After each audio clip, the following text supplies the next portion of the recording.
Então, Êxodo 17, diz assim: o sogro de Moisés. Nós já conhecemos esse episódio, né? Que Moisés, depois de muita peregrinação já e muitas experiências com o povo pelo deserto, reencontra, depois de muito tempo, com seu sogro. E eles têm uma conversa. E o sogro de Moisés vê a cena, uma fila imensa, do nascer ao pôr do sol, uma fila imensa de pessoas que aguardava nessa fila o dia inteiro para que Moisés pudesse julgar suas questões. E Jetro, ao ver toda aquela cena, ficou muito admirado com tudo que Moisés relatou, do que Deus estava fazendo com aquele povo e como Deus usava Moisés. Mas sobre essa questão dele atender o povo, Jetro, então, diz para Moisés, no verso 17, o sogro de Moisés, porém, lhe disse: não é bom o que fazes. Sem dúvida, desfalecerás, tanto tu como este povo que está contigo. Sem dúvida, desfalecerás, o povo e você. Os dois estão desfalecendo. Não sei, acredito que todos aqui já ouviram ou já viram a igreja murmurar do pastor e o pastor murmurar da igreja. A igreja diz assim: mas ninguém olha por mim, ninguém me visita, eu estou há muito tempo passando tantas coisas, ninguém está nem sabendo. Eu acho que todos que tenham um pouco mais de tempo de caminhada no Senhor, todos nós já passamos por esse sentimento. Então, não é privilégio de ninguém sentir isso, não é você, não é a pior das pessoas por sentir isso, porque eu acho que todo mundo já sentiu isso. E também quando você vai, recentemente eu estava assistindo uma reunião para obreiros lá em Cascavel, semana passada, e um pastor lá levanta a mão com o irmão que está ministrando e fala exatamente isso. Fala, mas é difícil, né, esperar que todo o corpo coopere com a obra, porque na verdade muitos não querem se dar, e aquele que se dá, a gente tem que carregar o piano sozinho e tal. Então assim, essa já é uma fala antiga também no meio dos pastores, que ele se gasta muito, que ele se dá muito e não é reconhecido, o povo continua reclamando dele. Então assim, vamos ver se a gente consegue descobrir quem que é o errado, quem que é o culpado. É o pastor ou é o rebanho? É o povo? Então vamos abrir a nossa Bíblia em Efésios, capítulo 4.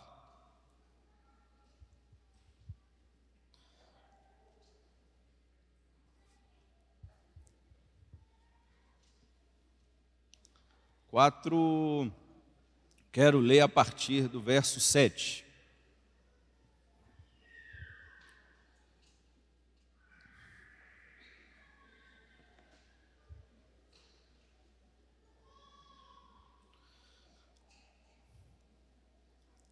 A graça foi concedida a cada um de nós, segundo a proporção do dom de Cristo. Por isso diz: quando ele subiu às alturas, levou cativo o cativeiro e concedeu dons aos homens. Ora, que quer dizer subiu, senão que também havia descido até as regiões inferiores da terra? Aquele que desceu é também o mesmo que subiu acima de todos os céus para encher todas as coisas. Eu quero parar um pouco nessa introdução para depois entrar propriamente naquilo que a gente já conhece sobre o serviço dos santos. É sobre isso que eu quero dividir com vocês, sobre a justa cooperação de cada parte. Amém? Mas eu quero pensar, talvez a maioria de nós nunca parou para refletir nessa introdução do texto propriamente dito, que vai falar sobre a justa cooperação de cada parte. Ele fala então que Jesus desceu às regiões inferiores da terra, ao morrer. Quando a gente pensa em Filipenses 2, de 6 a 8, no esvaziamento de Jesus, que ele a si mesmo se esvaziou, assumiu a forma de homem, assumiu a forma de servo, foi obediente e até a morte e morte de cruz. Eu gosto de imaginar esse texto uma escadinha, onde vai descendo os degraus. E cada nível desse é mais um nível que ele desce. É mais um patamar que ele vai descendo. Né? De Verbo eterno, todo-poderoso, o Filho de Deus, a quem pertence toda a força e todo o poder, ele se esvazia de sua glória, se torna homem. Como homem, assume a forma de servo. Como servo, é obediente até a morte. É obediente em tudo. E essa obediência o leva até a morte. E essa morte não foi uma morte qualquer. A pior morte possível, mais humilhante, vexatória, morte de cruz. Mas não parou aí. O esvaziamento e a humilhação de Jesus não parou aí. O que ele fez, o que ele se dispôs a fazer, até onde ele estava disposto a ir, a descer, por amor de nós, para nos resgatar, não para aí. Por quê? Porque ao morrer, fala que ele desce às regiões inferiores da terra. Então ele desce mais. Ele vai mais fundo ainda. Ele vai para aquele lugar que todo homem tem pavor de pensar de ir. Por pior que seja a vida de um homem na terra, o maior pavor que um homem tem é de ir até as regiões inferiores da terra, onde está o cativeiro. E Jesus foi até o cativeiro, onde as vidas estão aprisionadas pelo poder da morte. E Jesus foi até ela, se deixou ser levado por ela. Mas ao chegar lá, no cativeiro, ele prende a prisão, ele faz cativo o cativeiro, ele subjuga ao poder dele a morte, a qual todo ser vivente estava sujeito a ela. Ser vivente terreno, né? Porque os celestiais não. Mas enfim, amados, dessas regiões inferiores, e ele explica,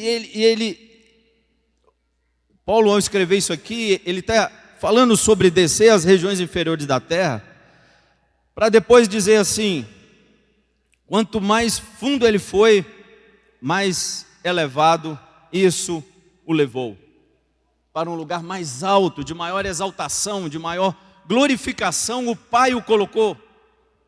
Quanto mais ele se humilhou, mais o Pai o exaltou. Então, como não havia mais limite, como não havia mais nenhum degrau para baixo, nenhum patamar inferior para Jesus descer, porque ele desceu até a morte, as regiões inferiores da terra. Então o Pai também o elevou até os mais altos céus, até onde não se podia mais elevar ele. Qual é o nível de exaltação, de glória, de honra que Jesus ocupa, amados? É um nível que não tem como subir mais. Agora, qual é esse nível? Não dá para alcançar, não dá para descrever, não dá para a gente visualizar. A nossa mente não é capaz de imaginar esse nível, porque tem a ver com coisas infinitas, eternas, com coisas divinas, que nós, na nossa limitação hoje, não conseguimos alcançar com a mente que temos hoje. Mas é o lugar mais alto que se pode chegar, é lá que Jesus está. E ao chegar lá, e adquirir da parte do Pai toda essa honra, todo o poder, toda a riqueza e toda a glória nas suas mãos, o que ele faz?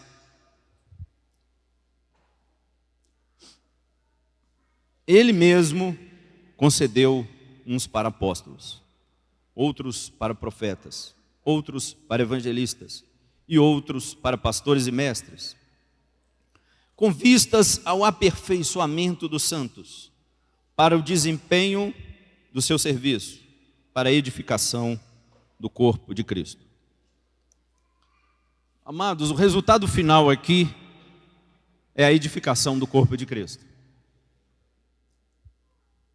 E como ele faz, como ele constrói então o meio, a tática ali, o método que ele criou para que ele tivesse a edificação do seu corpo. Talvez ele podia mandar um anjo, né? Para cada convertido, eu vou mandar um anjo. E toda vez que ele dormir, esse anjo vai falar com ele.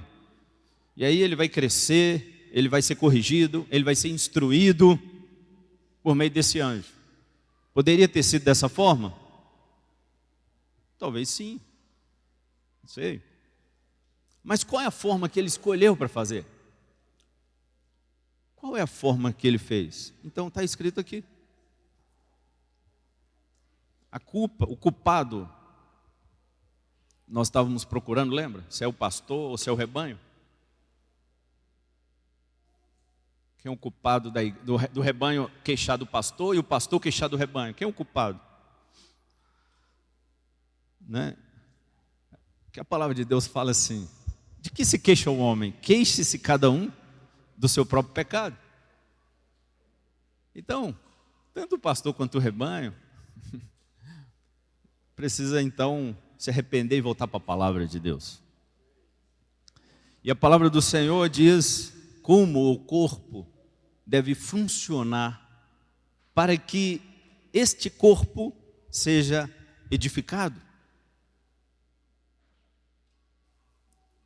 Fala que ele mesmo então concede uns para apóstolos, profetas, evangelistas, pastores e mestres, para o aperfeiçoamento dos santos, para que os santos desempenhem o seu serviço. E ao desempenhar os santos, ao desempenharem o seu serviço, acontece a edificação do corpo de Cristo. Ele estabeleceu uns para apóstolos, profetas, evangelistas, pastores e mestres, com vista ao aperfeiçoamento dos santos, para que os santos desempenhem o seu serviço e assim aconteça a edificação do corpo de Cristo.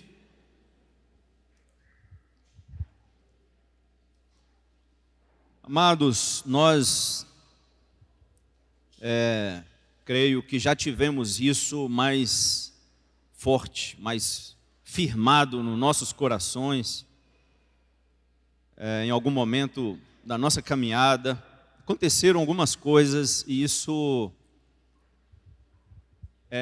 pode ter enfraquecido a revelação disso em nossos corações. Então, o meu desejo no meu coração aqui hoje, nessa manhã, não se trata de trazer um ensino. Porque o que eu estou falando, todos aqui já sabem. Mas a carga que está no meu coração, e creio que é do Espírito do Senhor, é restaurar a nossa fé nesse princípio. E curar os nossos corações, para que voltemos a fazer isso com alegria. Amém, amados?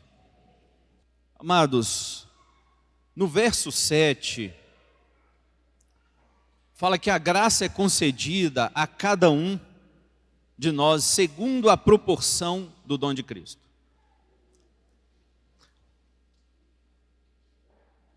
Nós podemos correr o risco de olhar, de dar ênfase para os ministérios específicos, mas não é sobre isso que o texto como todo está falando.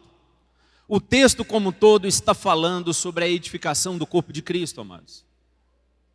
E ele está dizendo basicamente que a forma de acontecer a edificação do corpo de Cristo é através da justa cooperação de cada parte, amados.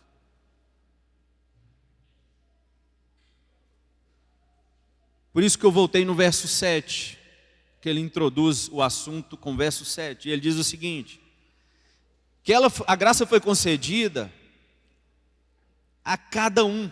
A cada um significa o quê, amados? Que ninguém ficou de fora. Não importa quão jovem você seja ou quão velho você seja. Não importa se você já tem muitos anos de convertido ou se você se converteu agora. Não importa se você pensa que você tem muitos dons ou se você não tem dom nenhum. É o que a palavra diz que é a verdade, amados. Não é o que você pensa. Então nós temos que levar os pensamentos cativos à obediência a Cristo.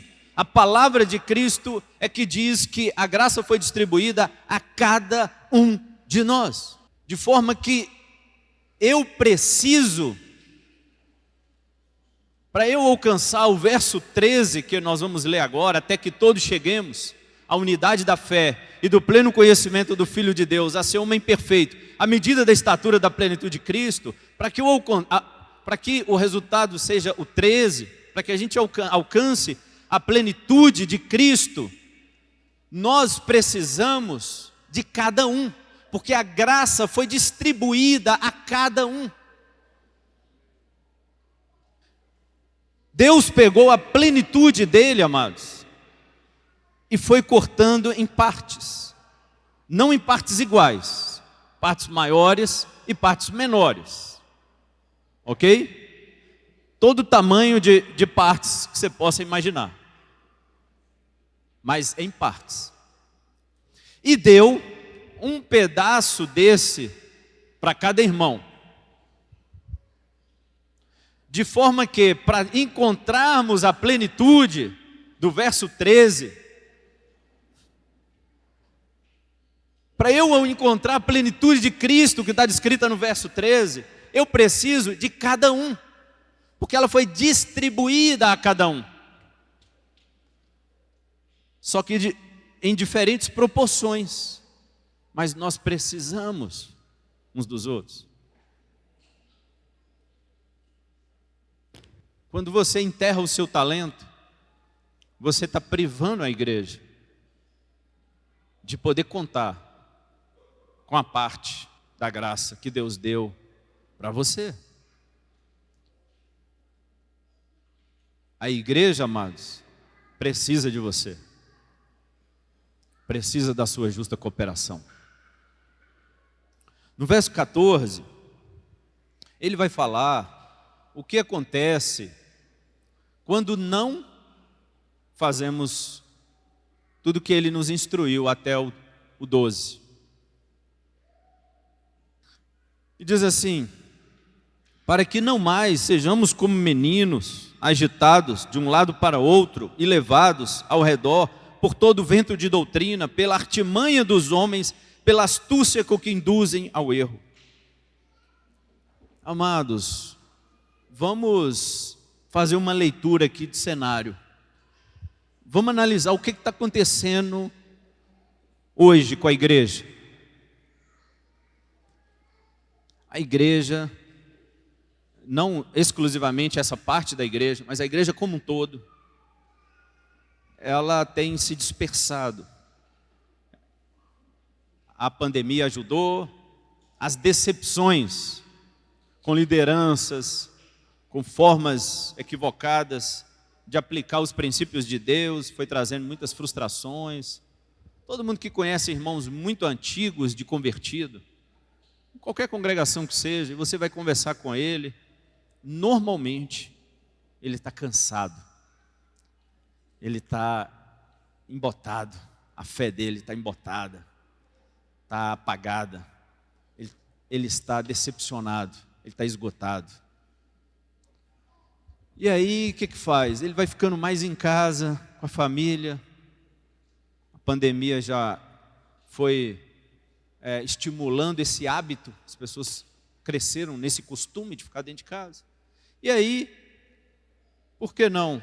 Vamos ver uma coisa na internet. Tem bons pregadores na internet, boas palavras na internet? Tem. Agora nós podemos falar, né, que já tem um site. Sempre teve, mas agora nós podemos falar, porque tem um site nosso lá de fundamentos, né? Mas eu digo assim, mas qual é a grande estratégia do nosso adversário com tudo isso que está acontecendo em nossa volta, amados? Está se cumprindo o verso 14. Né?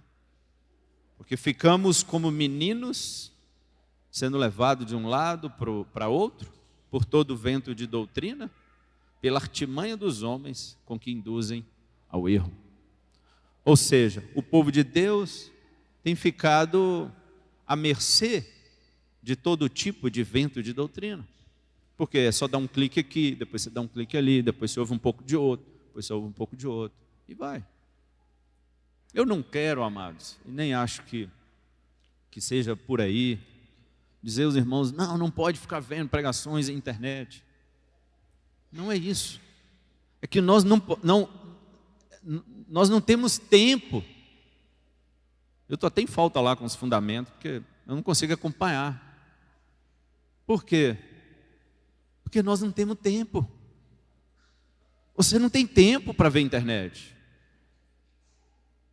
Se a gente está tendo muito tempo para ficar vendo, nós temos que corrigir isso, consertar isso na nossa vida. Por que nós não temos tempo? Porque nós estamos edificando e sendo edificados. Nós estamos dando a nossa justa cooperação, nós estamos relacionando, visitando, ouvindo o irmão, orando pelo irmão, indo até um irmão também para abrir o seu coração, porque você precisa desse relacionamento, amados. Irmãos, a igreja do Senhor está adoecendo. A pandemia desse mundo é a solidão. E a Bíblia diz que o solitário é egoísta. Ele insurge contra a verdadeira sabedoria. Então, amados, é uma doença. E Deus quer nos curar, amados, desse embotamento da fé, desse cansaço, desse enfado, desse desgaste. Deus quer nos curar. Isso tem acontecido conosco, em certa medida, sim, mas também houve erros na forma equivocada de aplicação de princípios, nas práticas nossas, e isso trouxe traumas, pessoas ficaram machucadas, pessoas ficaram frustradas. Sim, entre nós. Mas, amado, a nossa fé pode estar embotada, pode estar fosca, pode ter perdido o brilho, mas a palavra de Deus não perdeu o brilho. A palavra de Deus está sempre nova, amados. Passa céu e terra, passa o mundo com as suas concupiscências, tudo passa, não importa o que você está passando, de bom ou de ruim, isso vai passar. Mas a palavra de Deus permanece a mesma, com a mesma força, com o mesmo brilho, com a mesma eficácia. Então nós temos que nos voltar para ela e corrigir o que tem que ser corrigido na nossa prática, e nós vamos voltar a colher os frutos, as promessas que aquela palavra nos dá. E a promessa é que teremos unidade de fé, e todos chegaremos à medida da estatura da plenitude de Cristo. Amém, amados?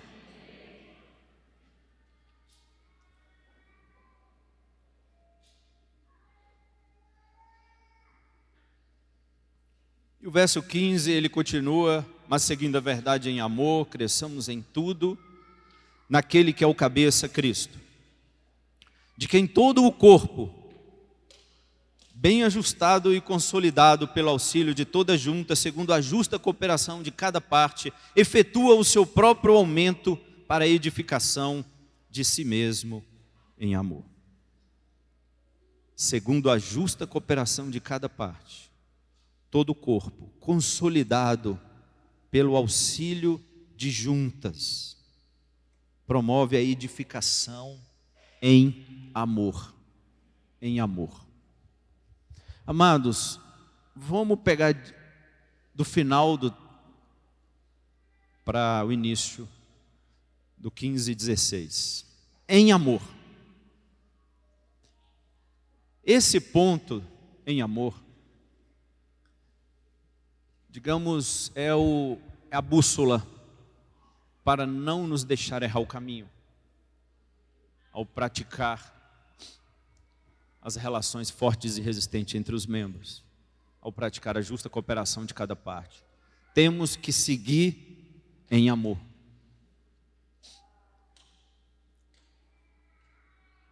Talvez você pense assim, mas eu não tenho muito a acrescentar.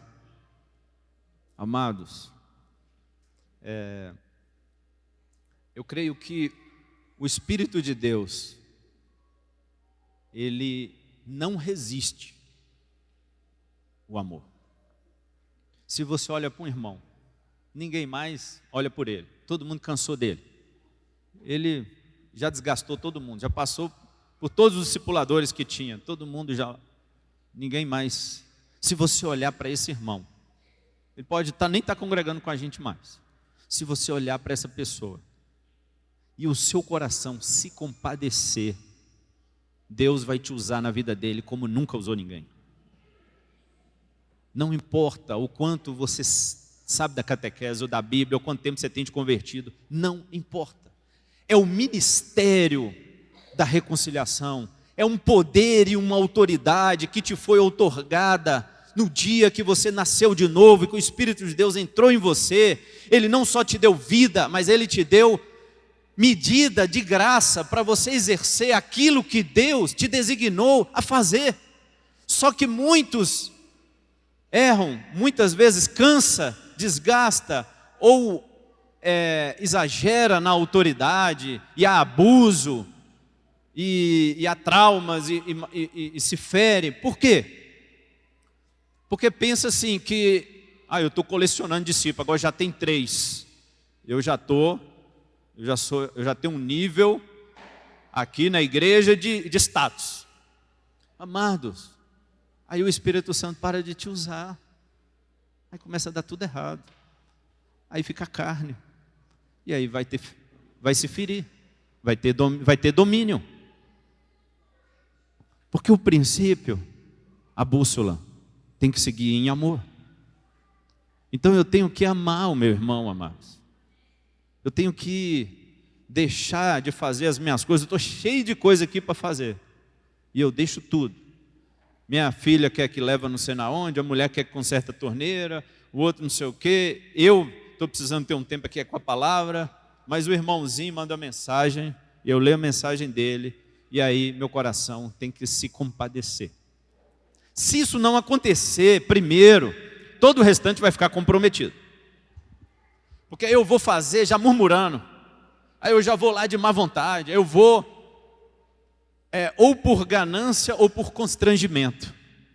Mas Pedro escreve e diz que nós temos que fazer isso como modelo para o rebanho, com espírito voluntário. Na igreja só funciona se for voluntário.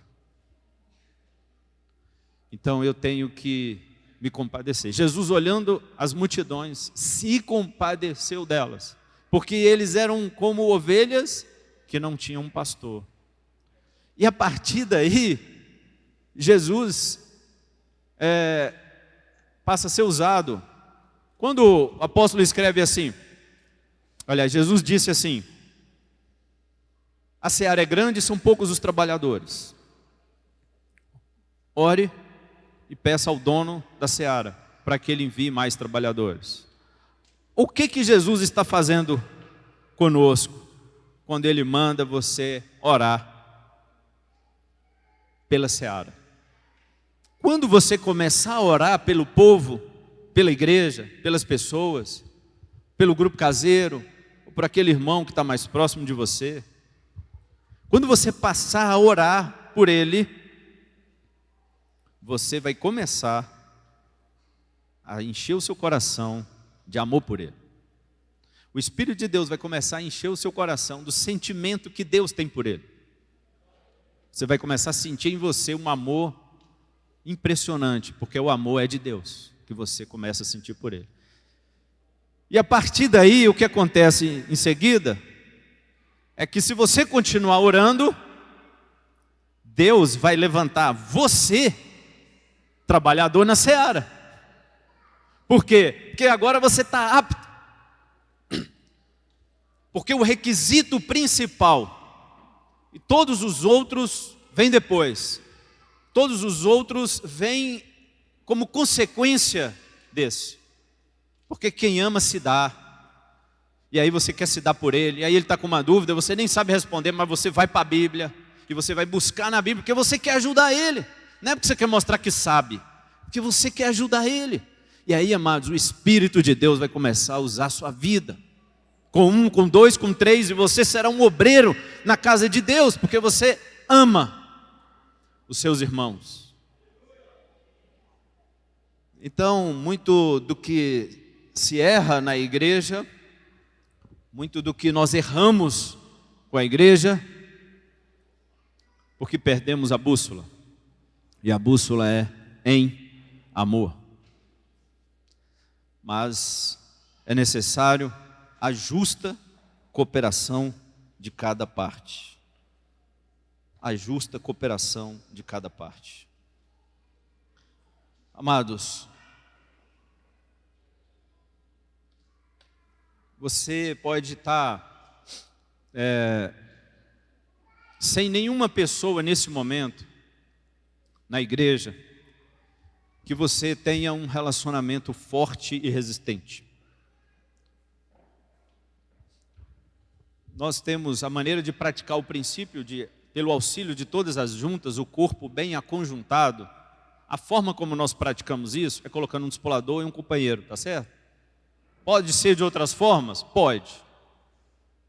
O princípio é você estar vinculado.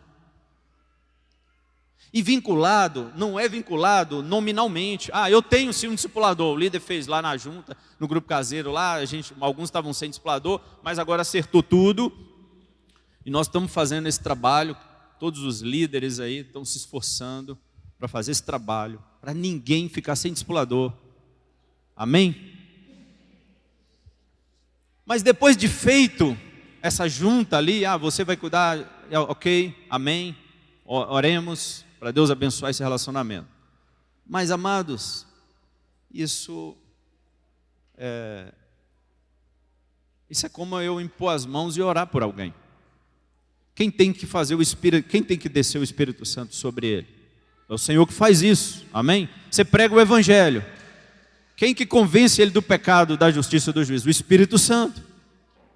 Então uma junta também é algo sobrenatural, amados. É o que vem do céu. Esse relacionamento, ele não é terreno, ele não é humano. Igual lá no trabalho, junto uma equipe lá, vocês vão realizar essa tarefa aqui. Então não é tão simples assim. Nós temos que fazer a nossa parte humana, que é estruturar. Muitos de nós ficamos com um trauma da palavra estrutura, né? Mas olha para você ver, uma árvore tem uma estrutura, o universo tem uma estrutura, o planeta Terra tem uma estrutura, o nosso corpo tem uma estrutura, e a igreja também tem uma estrutura, óbvio. Ela tem que ficar conjuntada entre si, ela tem que estar vinculada. E qual que é o papel do líder lá, do pastor? Ir lá e ligar um com o outro. O que ele está fazendo? Ele está fazendo estrutura. Então, não pense você que estrutura é uma coisa ruim. Isso é estrutura. Não, tem que ter estrutura, amados. Só que o problema é que a estrutura sozinha não tem vida nenhuma. Então nós podemos estar tendo discipulador e companheiro e estar sem vida. Está sem alegria, não está acontecendo a edificação naquele relacionamento. Isso pode acontecer? Acontece muito. Então daí precisamos o quê? Precisamos de Deus. Mas não é então você esperar que a outra pessoa tem que fazer isso acontecer. Por que você não pode esperar isso dela? Porque ela não tem poder para isso, amados. Esse poder não está nas mãos dela, nem do pastor, nem do seu discipulador, nem do seu líder. Esse poder está na mão do Senhor. E você tem que dar o passo de fé. E você tem que querer, você tem que buscar, você tem que clamar. Você tem que ir diante de Deus e falar assim: Senhor, sonda meu coração, vê se há em mim uma barreira, uma resistência, porque eu posso, por causa de traumas passados, eu posso estar arredio, eu posso ter entrado dentro de uma caixa, me fechado, E por mais que eu vou ali, relaciono com o irmão e volto para casa, mas eu não tenho mais espontaneidade para abrir tudo. Eu abro umas coisas, outras não. Eu me protejo. Eu fico procurando me preservar, porque eu não quero de novo sofrer o que eu sofri. Por quê? Porque aconteceu entre nós. Temos que ter coragem para sermos curados. De primeira coisa que o doente precisa, reconhecer que está doente. E que vai submeter ao tratamento, para que assim ele seja restaurado. Então, nós estávamos doentes, mas a partir de hoje não vamos estar mais. Amém, amados? Porque hoje o Senhor vai nos curar. Amém, amados? Hoje o Senhor vai tirar toda dor, toda crosta que criou por cima daquela cicatriz e endureceu os nossos corações. Vamos pedir ao Senhor para quebrantar os nossos corações e nos fazer de novo simples como menino. Porque chegávamos diante de um outro homem e falávamos da nossa vida com simplicidade, como criança.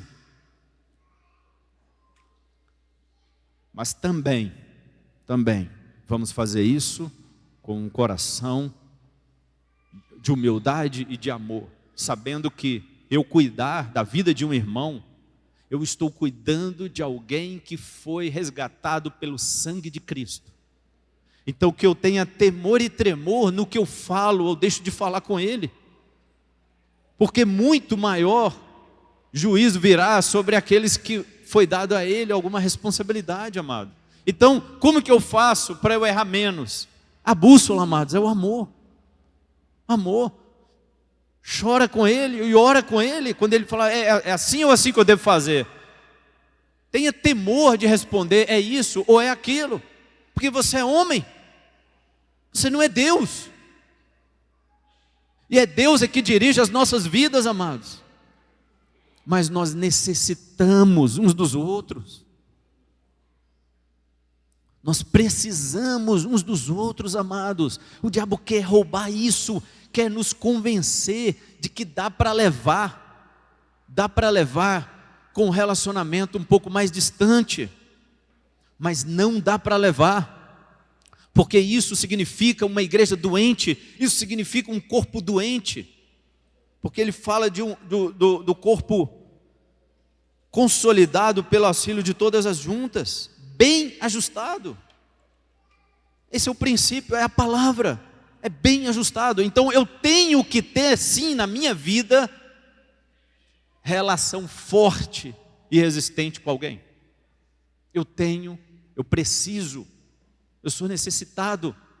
Ora a Deus e fala assim: Senhor, me ajuda, Senhor, a crer de novo nisso.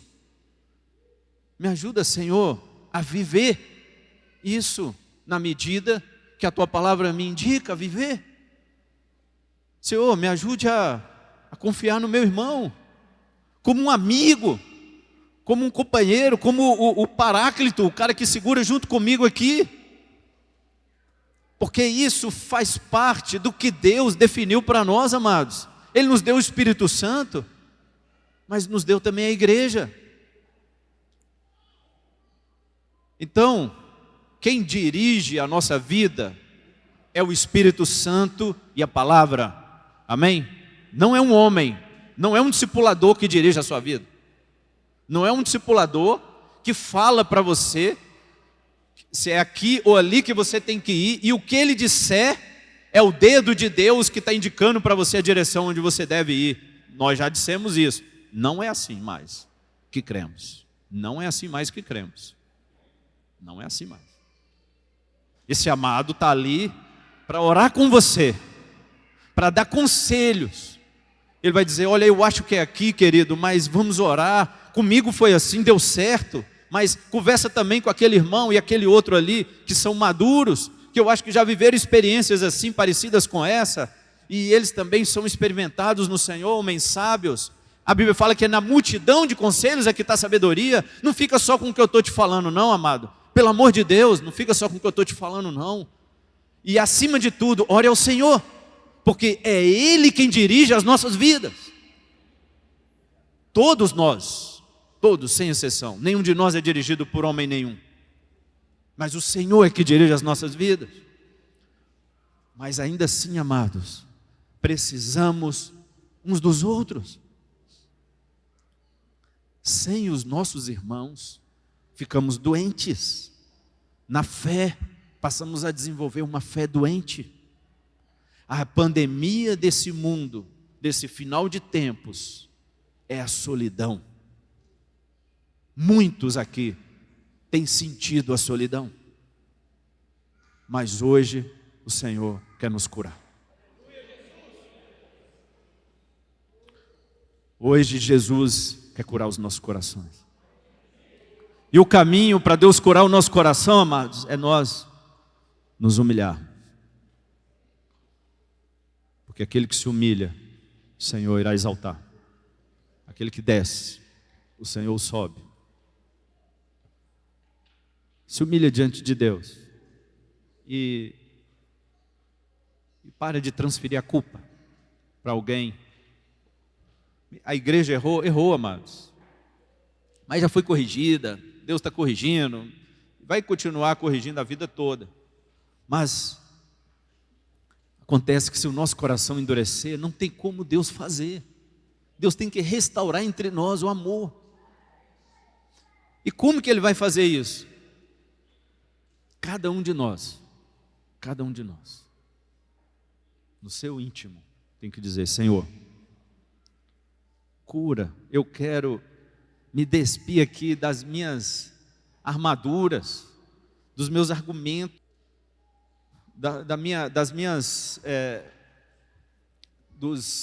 tem artifícios de meios de proteção que muitas vezes são inconscientes, amados. Muitas vezes são até inconscientes, isso está em nós.